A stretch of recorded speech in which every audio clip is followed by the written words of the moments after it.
Amigos, muy buenas noches. Gracias por acompañarnos en una nueva edición de Redes y Poder, siempre por ATV+. Bien, hoy es miércoles 18 de enero del 2017. Avanzamos en el año, avanzamos en el mes y también avanzan las investigaciones del caso de la mega corrupción de las empresas brasileñas.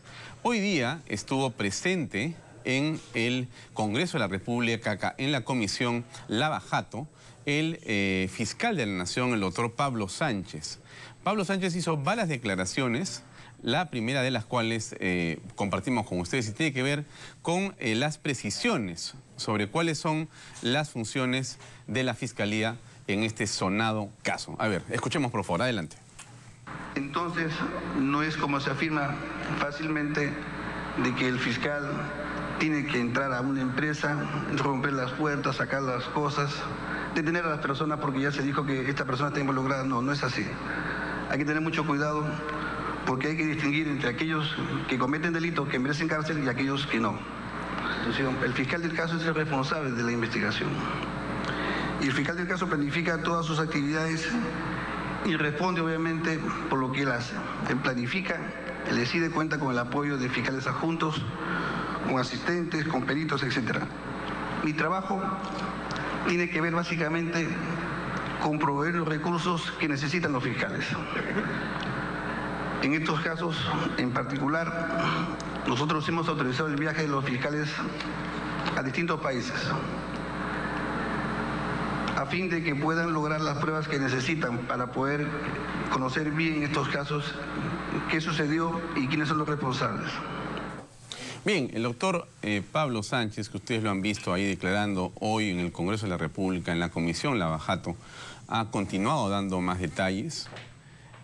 Bueno, la opinión pública se pregunta cuál es la velocidad, cuál es, digamos, la intención y el carácter que tiene la Fiscalía para poder investigar. Él ha dicho que la investigación va lento pero seguro, lento o lenta pero segura. A ver, escuchemos un poco más al doctor Pablo Sánchez, fiscal de la Nación. Adelante, por favor. Mientras no tengamos elementos de prueba objetivos, sólidos, no podemos nosotros pedir la petición de una persona o embargar sus bienes. No es tan sencillo como se parece. Estamos en la misma línea que ustedes, exactamente igual.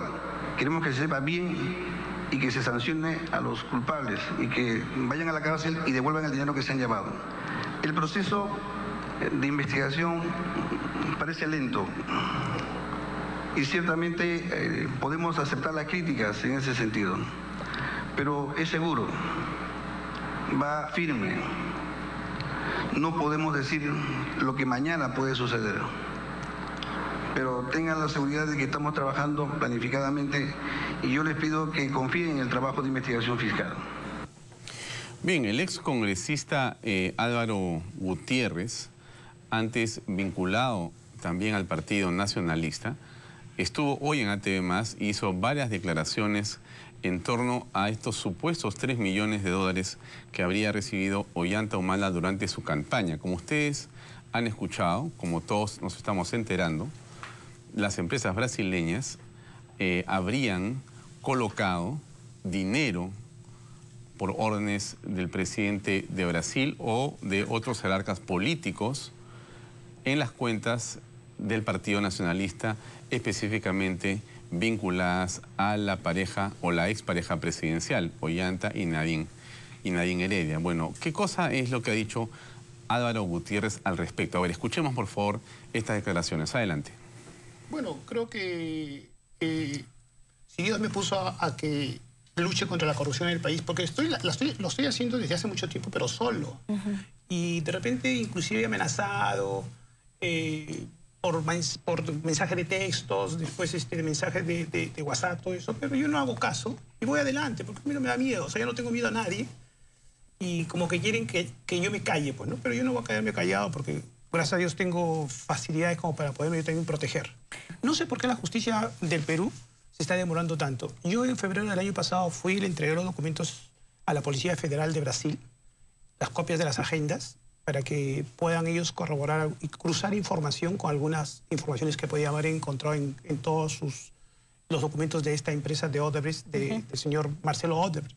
Yo creo que lo que está haciendo la Policía Federal, el haber encontrado las pruebas suficientes y los indicios suficientes para decir que los 3 millones llegaron a Ollantumala, es verdad. En las agendas está, en una de las agendas ella escribe 3 millones. Así es. En otra ya lo desglosa y donde pone barbudo 1.900.000, barbudos 1 millón. Y según lo que las investigaciones de la Policía Federal dice que ha sido por orden de Lula. Entonces barbudo en esa época tenía barba. Así es. Entonces el expresidente Lula. Bien, como ustedes saben, el Poder Judicial, la Fiscalía de la Nación, el Defensor del Pueblo, las instituciones del sistema en general en el país están siendo auscultadas y miradas con mucho sigilo y preocupación por la opinión pública en general. La revelación de esta mega corrupción preocupa a todos los peruanos y también a millones de personas más allá del país, porque esto, como ustedes saben, ha sido algo organizado casi globalmente. Es un escándalo gigantesco.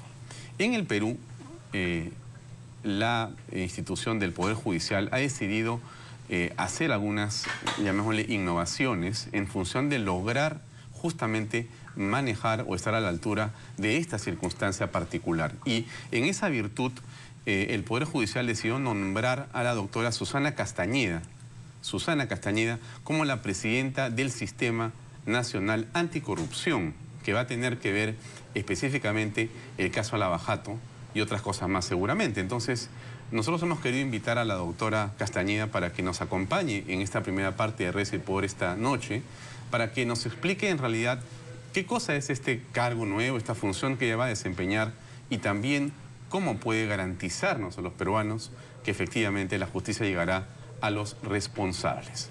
Doctora Castañeda, gracias por acompañarnos. Buenas noches. Buenas noches. Las preguntas están formuladas. Yo le pediría, como siempre les solicito a los invitados, que nos hagan un poco de docencia y que nos permita saber qué tiene en realidad de distinto este cargo que usted está ahora desempeñando. ¿Qué significa? ¿Cuál es el objetivo de nombrarla a usted una especie de superjueza, como algunos han señalado, para este caso Lavajato y para otros temas más? Bien, como usted ha manifestado, es legítima la preocupación del pueblo peruano de que se conozca la verdad de lo que ha ocurrido. Y eso me parece a mí que es una aspiración al que debemos tender todos los peruanos, porque de por medio está también nuestro prestigio internacional como país, ¿no? Y nuestra posición como integrantes de una sociedad que no debe ser corrupta, para empezar. En segundo lugar, respecto de su pregunta, manifestarle que mediante decreto legislativo 1307 se creó por parte de las facultades delegadas del Poder Legislativo hacia el Poder Ejecutivo un sistema nacional especializado en delitos de corrupción de funcionarios a nivel nacional, en el cual están involucrados el Poder Judicial, el Ministerio Público, la Procuraduría y la Policía Nacional. Por lo tanto, esta es una disposición que viene normada, o sea, y por lo tanto se tiene que cumplir. Entonces, ¿en qué consiste? En que se va a reforzar el sistema, en el caso específico del Poder Judicial, de impartir justicia especializada a nivel nacional. Es decir, que en los 33 distritos judiciales del país se establezcan juzgados o salas especializadas en juzgar delitos de corrupción de funcionarios, porque hay muchos problemas respecto a casos de corrupción vinculados a alcaldes, gobernadores, etcétera, ¿no? Y otro tipo de funcionarios públicos. Y por lo tanto, para poder implementar ese sistema nacional en el Poder Judicial, el presidente, el doctor Duberlí Rodríguez Tineo, nuestro presidente del Poder Judicial, ha tenido a bien designarme coordinadora de ese sistema nacional.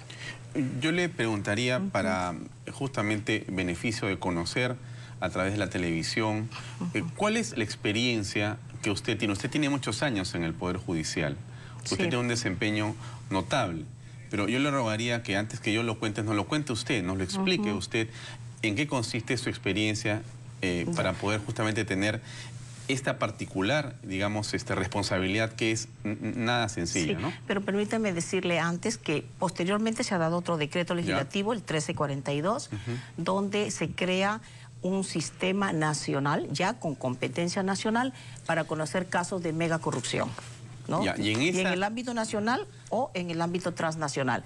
Pero ese sistema se va a implementar, ¿no? Y va a conocer casos que se deriven de la sala penal que conoce los casos de criminalidad organizada o los jueces penales que estén en trámite cuando entremos en vigencia nuestro trabajo a partir de abril, los primeros días de abril, y los casos que los fiscales vienen investigando y que nos pondrán en conocimiento, ¿no? ¿Eso podría ser Lavajato? Evidentemente, ¿no? Eso y varios más, porque también ¿Qué otros casos hay ahí? Hay casos peruanos que se vienen conociendo, que están en etapa de investigación preparatoria y que para abril yo no creo que culminen y que tendrán que pasar a ser de conocimiento nuestro. Por ejemplo, el caso Centralita, ¿no? ¿El Centralita? Sí, el caso Centralita. Hay un caso de unas edificaciones que se llama Chavín de Guántar, etcétera. Son casos peruanos. Y, evidentemente, los casos que vienen... Sonando más en la prensa en los últimos días. Así es. Y entonces, eso quería aclarar antes de contestar lo que usted me decía sobre la su experiencia. Claro, es bueno saberla, por favor. Claro, yo soy una persona que me he iniciado... Primero como juez de paz no letrado, o sea, lo primero, la justicia... Es el primer estamento. Ni siquiera el primer estamento, porque el primer estamento de la carrera judicial son los jueces de paz letrados. Esta oportunidad era juez no letrado. Que ve en realidad los casos más sencillos, mínimos, elementales, muy sencillos. Donde, digamos, la cuantía es pequeñísima. Es pequeñísima. Hoy se trata de ser ¿Qué tipo unos de caso amigables... comenzó viéndose ahí en realidad? Se trata de ser unos amigables componedores en los distritos judiciales. Pero esa es una experiencia de hace muchos años. Luego... ¿Acá en Lima? No, en el distrito de Chiclayo, en la provincia de Chiclayo, en un distrito de este lugar. ¿Usted, Castañeda, es chiclayana? Sí, yo soy de Chiclayo. Yeah. Entonces, luego yo ingresé al Ministerio Público, ahí he sido fiscal provincial durante 10 años y en el año 94 tuve la oportunidad de salir becada al extranjero, viajé por la Embajada de España y he estudiado una especialización en Derechos Humanos en la Universidad Complutense de Madrid y un doctorado en Derecho Constitucional también en la Universidad Complutense de Madrid, pero para esto yo ya tenía una maestría en Derecho Penal por la Universidad Nacional Mayor de San Marcos. Eso es en el tema académico, pero luego cuando regreso, a mí ya estar en la Fiscalía, en el cargo en que me fui, ya no me convenía, dejé eso y ingresé al Poder Judicial. Y en el Poder Judicial soy titular desde el año 2003, han pasado aproximadamente 13 años y meses y he ocupado distintos cargos. Específicamente, el mayor tiempo me he encontrado en el subsistema anticorrupción. Porque nosotros en Lima tenemos un subsistema anticorrupción que viene funcionando desde el año 2001, a raíz de la difusión del video Curi Montesinos. A partir de ahí surge un subsistema. Así es. Y usted ha estado ahí. Yo he estado ahí y he conocido diversos casos. Qué interesante. Usted ha visto diversos casos que tienen que ver con la época del fujimorismo. Así es. ¿No es cierto? Esa investigación usted también la ha seguido de cerca. He seguido los casos que me han asignado porque eran 6 salas, luego pasaron a ser 5, 4, ahora se han quedado 3 liquidadoras. Y he conocido casos, por ejemplo, la CTS, que se pagó de los 15 millones a Vladimiro Montesinos, el caso de Vladipolos, ¿no? También el caso de los artistas de la televisión, donde estuvo implicado Laura Bozzo y otros artistas. Y el del general Victorioso fue la primera condena que nosotros dimos. En el caso de Laura Bozzo, ella fue exculpada, cumplió condena. ¿Qué fue lo que pasó en su caso? Se la condenó por el delito de peculado, pero asociación ilícita para delinquir fue absuelta. ¿Absuelta? Sí. Pero hubieron muchos más procesados en ese expediente, por supuesto. ¿no? Sí. Muy bien. Y ahora resulta usted que, qué curioso, ¿no? Qué paradoja que quizás su carrera le da, ¿no? Porque va a investigar a algunos, de repente, de los que en ese momento acusaron a los que finalmente terminaron en la cárcel, ¿no? Sí, pero además, a partir del 15 de enero de 2011, en el Distrito Judicial de Lima empieza a aplicarse el Código Procesal Penal solo para delitos cometidos por funcionarios públicos. Y han pasado 6 años, a mí me encargaron la coordinación, implementar ese subsistema, pero ya diferente al anterior, porque el anterior ya ha quedado liquidando casos y en el caso nuestro empezando casos nuevos con el nuevo modelo procesal. Con ese nuevo modelo procesal, ¿qué caso tiene más, digamos, notable? Casos muy importantes no hemos... Todavía no. No, yo pienso que es que acostumbrada a ver casos tan importantes. ¿no? Mediáticos, pues, ¿no? Aparte que tienen de mediáticos, un impacto sí, tenían enorme. un impacto, pero además he tenido la experiencia de estar en la sala de terrorismo, ¿no?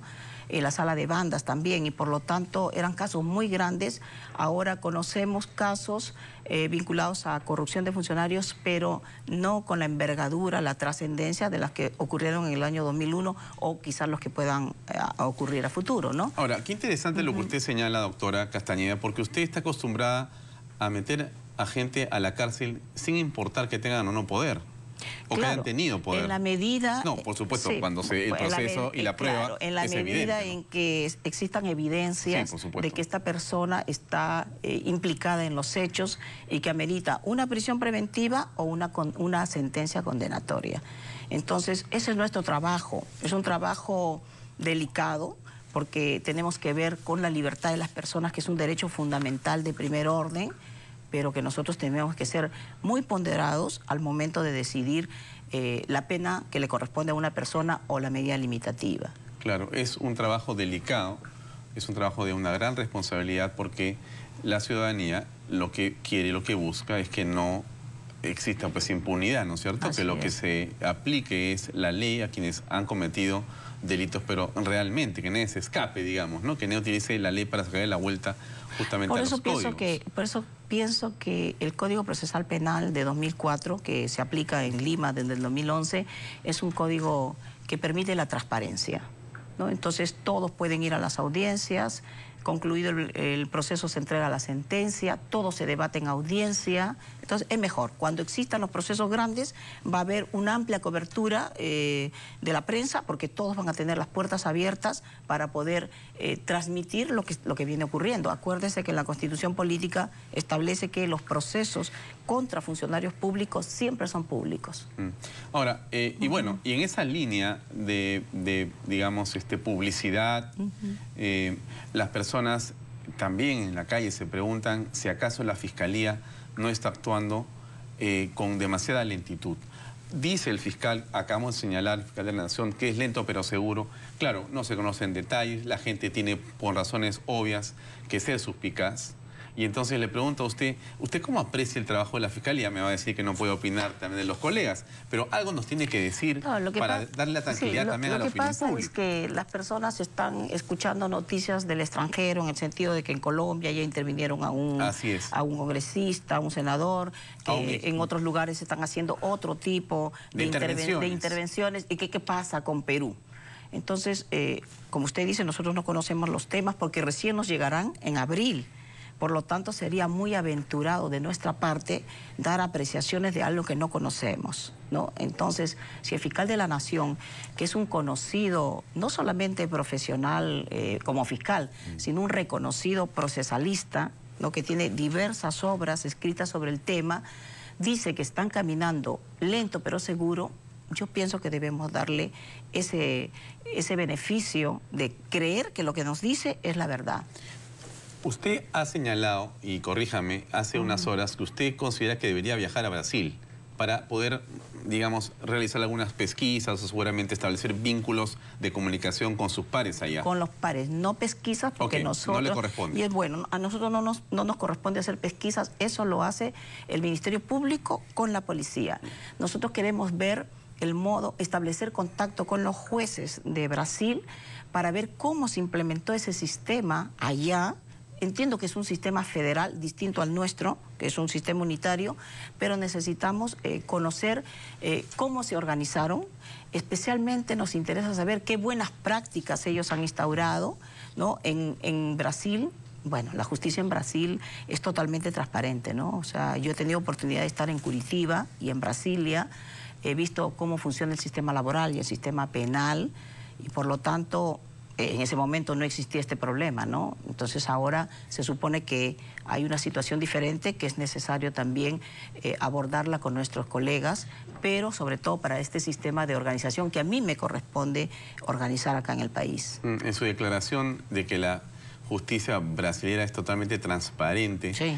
Percibo que quizá hay una crítica ahí abajo de que la nuestra no es tan transparente y que es más bien oscura. No. Lo que quiero decir es totalmente transparente, porque a mí me llamó muchísimo la atención que allá, cuando se lleva a cabo una deliberación, la hacen a través de canales de televisión, o sea, es público. Que aquí no se podría llevar a cabo porque todavía no se ha implementado un sistema de ese tipo, pero se tiende a eso. A tal punto que ya se ha establecido mediante un decreto legislativo que ni bien se vota en una resolución, se tenga que decir cuál es el sentido de la decisión, para que entonces ni litigantes ni abogados estén tocando puertas a nadie de los que trabajan en el Poder Judicial. Entonces, allá es diferente. En ese sentido, no lo he dicho por otro tema. Y me llamó la atención mucho porque, como yo trabajo mucho el tema de procesal constitucional, a mí me interesa también ver cómo es su justicia constitucional, que acá también la tenemos, ¿no?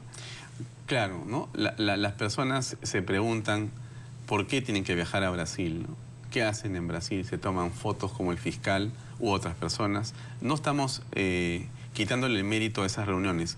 Lo que existe, y usted comprenderá, es una impaciencia y es una indignación por las cosas que han ocurrido. Entonces, ¿cómo se le puede explicar al público? Finalmente ustedes son parte del Estado, ¿no es cierto? Y el Estado subvencionado pues con los impuestos que se nos cobran a todos los peruanos. Ustedes están al servicio de la justicia para todos. Entonces, ¿cómo se le puede explicar que va a haber justicia? Que sí se va a poder lograr encontrar no solamente a los que corrompieron, sino a los que pagaron, sino a los que recibieron, ¿no es cierto?, acá, o las que pidieron aquí dineros para justamente entregar obras ilegalmente, entre otras cosas, ¿no? El delito de colusión, que sería el que mayoritariamente se va a tener que ver, es un delito de convergencia, convergen dos partes. Por lo tanto, hay un corruptor y hay uno que acepta ser corrompido, ¿no? Entonces, eso se tiene que ver y se va a investigar. Nosotros tenemos experiencia porque ya hemos vivido algo similar. Por lo tanto, no estamos caminando sobre un terreno desconocido. O sea, usted no ha venido a aprender. No hemos venido a aprender. Lo que nosotros queremos es especializarnos mucho más en algo que presenta características distintas, nada más. Y eso es bueno. ¿Cuál es el mayor desafío que usted ve en este caso, en esta mega corrupción que tiene que ver con tantos países en el Perú, con tantos gobiernos? Usted no va a revisar o dilucidar la responsabilidad de uno o dos funcionarios o un grupo de los mismos frente a una obra, ni siquiera frente a un gobierno. Aquí hay un montón de gobiernos y un montón de políticos que están ahí. Entonces, ¿cómo es que se puede? Cuando usted ha trabajado en el 2001 y en el 2002, hasta el 2008. Usted tenía un gobierno atrás, que era el fujimorismo. Ahí estaba, ahí tenía usted un espacio bastante acotado. Aquí es un poquito más complejo o un pocotón más complejo. Entonces, ¿cuál es realmente el reto? ¿Cómo se va a plantear esto desde su punto de vista? A ver, nosotros vamos a hacer un equipo, no solamente mi persona, ¿no? Entonces, ¿cuántos jueces van a ser? Que nosotros primero estamos recolectando la información por parte de la Fiscalía, pero claro, ellos tienen investigaciones reservadas y no nos pueden dar información. No sabemos cuántos procesados tienen, porque han suscrito acuerdos de confidencialidad. Pero sí tenemos la lista de los otros casos que tienen en investigación. La Sala Penal Nacional con sus juzgados también nos han remitido la lista. Pero claro, nosotros tenemos que hacer una proyección, porque si se quiere una justicia rápida, tenemos que tener la cantidad de jueces suficientes para poder hacer las cosas bien. Entonces, sí, es un desafío, es algo muy fuerte, pero creo que vamos a salir adelante. Estos acuerdos que se están suscribiendo, muchas personas también señalan que deberían ser públicos, que un acuerdo hecho con una empresa corruptora, sobre todo porque esta ha reconocido internacionalmente y nacionalmente lo que está ocurriendo o el delito que ha perpetrado, deberían ser conocidos para poder, digamos, informarnos. ¿Usted cómo ve eso? ¿No es necesario conocerlo? ¿Es una etapa en la cual todavía es inconveniente porque estratégicamente para la justicia y para la fiscalía no conviene que se conozca porque se está justamente un tira y afloja? Por algo es confidencial, ¿no? Esa confidencialidad a la gente pues también le irrita, ¿no? Hay que esperar. hay que tener confianza en la Fiscalía. No creo que haya intereses para ocultar algo. Ellos quieren hacer las cosas bien. A nosotros nos interesa que cuando nos presenten un caso, venga un caso con pruebas objetivas y con evidencias que nos permita procesar. Y en la mañana lo dije, no es cuestión de denunciar por denunciar, porque si ellos denuncian algo que no es correcto y nosotros tenemos que decir no hay lugar a que se pueda dictar una prisión preventiva contra una persona, entonces lamentablemente lo que se genera en el círculo común de la gente es de que hay impunidad. Entonces eso no queremos hacer, ¿no? Y por eso es que cuando nos presenten un caso deberá ser sólido, un caso que tenga evidencias, medios probatorios para poder resolver. Por lo tanto, a mí me parece que es lógico que en acuerdos de confidencialidad no sean puestos en conocimiento. Cuando se termine el acuerdo es que recién se va a conocer. Ahora, que si estuvo mal o no, eso es un tema que luego se tendrá que analizar, ¿no? Claro. Varios padres de la patria, varios congresistas de la República están pidiendo en las últimas horas que se allanen oficinas en el Perú de las empresas corruptoras, que se embarguen las cuentas, que se incauten los bienes inmuebles u otras propiedades u otros bienes que existan para poder iniciar, digamos, o tener o dar la sensación de que no se va a dejar la impunidad correr. Usted, desde su perspectiva del Poder Judicial, ¿cómo aprecia ese tipo de comentarios? Este es un tema que le compete al Ministerio Público. Él es el titular, a la Fiscalía. La Fiscalía de la Nación es el órgano administrativo. El Ministerio Público es el equipo de fiscales. Entonces, a ellos les compete establecer cuál es su política, su estrategia, su teoría que van a llevar a cabo. Por lo tanto, mal haría yo en decir, bueno, ellos deben allanar, deben incautar, si no conocemos el tema, porque este es un tema que está en reserva. No podríamos. Existe una separación de poderes y digamos, institucionalmente muy clara la delimitación. Sí. Y yo le rogaría a usted que explique también esto, porque las personas no necesariamente tienen que ser versadas en derecho y quién mejor que usted para explicar que una cosa es el Poder Judicial y otra la Fiscalía y que tienen competencias distintas. ¿Cierto? Y que usted no puede intervenir en un caso porque no le corresponde en este momento. Y yo le agradezco mucho la pregunta porque estamos viendo que parece que el común de la gente no lo entiende, ¿no? Dice, el Poder Judicial no hace nada. Claro, dice, ¿por qué el juez no lo mete preso? ¿Por qué el juez no lo mete preso? Porque no lo puede meter preso. No se puede. ¿Por qué no se puede? ¿Por qué no se puede? Porque, en primer lugar, usted me dijo que explicar el tema, todos sabemos que hay 3 poderes del Estado, ¿no? El Poder Ejecutivo, el Legislativo, el Poder Judicial. Se entiende que hay respeto de poderes, pero también hay órganos constitucionales autónomos para lograr un equilibrio y un balance. Y dentro de esos órganos constitucionales autónomos está el Ministerio Público. Y está especialmente el Tribunal Constitucional, que finalmente se pone, a mi criterio, por la cabeza de todos, porque finalmente es el Tribunal Constitucional que incluso revisa nuestras decisiones cuando le llega el recurso de agravio constitucional, un proceso de amparo, un proceso de habeas corpus, o deja sin efecto las decisiones del Congreso de la República cuando conoce los procesos de inconstitucionalidad, o las decisiones de los órganos constitucionales autónomos cuando reciben los procesos competenciales, ¿no? Entonces yo creo que hay un equilibrio, pero en la pregunta específica, el nuevo modelo procesal, que no es el que imperaba en el año 2001, ¿no? Establece que hay roles. Y, bueno, se cumple el mandato constitucional, ¿no? De que quien dirige la investigación y aporta la carga de la prueba es el Ministerio Público. Eso debió haber sido desde que se dio la Constitución de 1979 y luego pasamos a la Constitución de 1993. Ahora, con el Código Procesal Penal se cumple. La tarea es muy difícil para el Ministerio Público, pero además hay una tarea para la Procuraduría Pública que, conforme al Código Procesal Penal, también tiene potestades de poder colaborar en este tema con el Ministerio Público. ¿Ya? Y solamente el Ministerio Público ya no interviene cuando la Procuraduría se convierte en actor civil y va a pedir el pago de la reparación civil, pero ellos también intervienen en este tema. Por lo tanto, nosotros no podemos intervenir mientras Ministerio Público no nos presente, no comunique al juez que ha formalizado una investigación preparatoria. Es decir, si en estos momentos ellos llevan a cabo una investigación preliminar que no la han comunicado al juez de la investigación preparatoria, ellos la pueden archivar y nosotros no podemos intervenir. Hay un principio de interpretación constitucional que se llama corrección funcional y que debemos respetar las funciones atribuidas por la Constitución a cada poder del Estado y a cada órgano constitucional. Y eso es lo que nosotros estamos haciendo. Pero claro, necesitamos intervenir ante pruebas que sean evidentes, que sean objetivas y que nos permitan establecer responsabilidades. Dos preguntas cortitas para terminar, doctora. Una tiene que ver con la señora Hereida y el presidente o el expresidente Ollanta Humala. El Poder Judicial ha señalado que para que ellos puedan salir del país tiene que haber una orden judicial. Tiene que haber una expresa, digamos, comunicado del Poder Judicial para que puedan ellos ausentarse del país. Pero no pasa lo mismo con el presidente Toledo, otro expresidente también bastante complicado desde hace mucho y también en las últimas semanas. ¿Qué opinión tiene al respecto?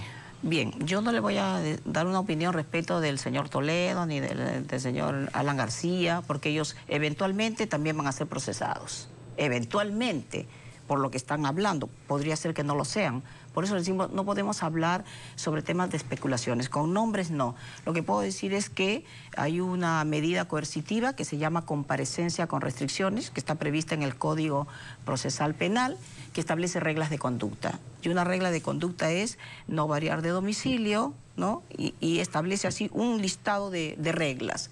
Ahora, es el juez el que va a aplicar esas reglas de conducta a pedido del fiscal, porque el fiscal le puede pedir prisión preventiva y el juez considera que no es proporcional la medida y le va a aplicar unas determinadas reglas de conducta. O el propio fiscal le puede pedir no prisión preventiva, sino una comparecencia con restricciones. Y por lo tanto, hacen una interpretación de que cuando se dice que no ausentarse del lugar sin dar aviso al juez, ha considerado el juez de que él va a tener que autorizar. Es un tema que seguramente la otra parte, si se siente agraviada, va a interponer un recurso y será la Sala Penal Nacional la que determine que sí o que no. Muy bien, usted se mantiene ahí en el código. Muy bien, le agradecemos mucho. Es que es nuestra herramienta y como le digo, y usted lo ha dicho, es legítima la aspiración de la sociedad de conocer lo que pasó. Hay un derecho que ha creado la Corte Interamericana de Derechos Humanos que se llama el derecho a la verdad, que es el derecho a la verdad que surge para conocer casos de graves violaciones a los derechos humanos y que se está imponiendo también en el ámbito de la corrupción, porque se entiende que la corrupción también afecta a derechos fundamentales. No hay derecho, cuando se roba el dinero del Estado, no hay derecho a tener escuelas dignas, hospitales en buenas condiciones, agua y potable, que tanto sufren los pueblos jóvenes. Ese dinero es nuestro y no tienen por qué llevárselo. Entonces lo que queremos es llegar a la verdad de lo que ha ocurrido. Muy bien, doctora. Muy amable por sus declaraciones. Muchas gracias por acompañarnos. Bien, amigos, esta ha sido la doctora Susana Castañeda, que nos ha acompañado. Diga Oxo también, porque mi madre me exige que no sale su apellido, dice. ¿Ah, sí? Susana Castañeda Oxo. Muy bien. Susana Castañeda Oxo está con nosotros acá para que no se moleste la madre de la doctora. La felicito a la madre por una hija como la que tiene, que es valiente y ojalá nos pueda ayudar a todos a encontrar la verdad, como ha señalado en esta entrevista. Vamos a ir a una pausa comercial, amigos, y continuamos con el programa. Esta vez vamos a estar con el doctor Martín Santibáñez para conversar en torno justamente a los temas de la coyuntura política de lo que ha declarado el alcalde de Lima en relación a lo que es el peaje de Puente Piedra y otros temas más del interés nacional. Una pausa brevísima y volvemos más con Redes y Poder. Permiso.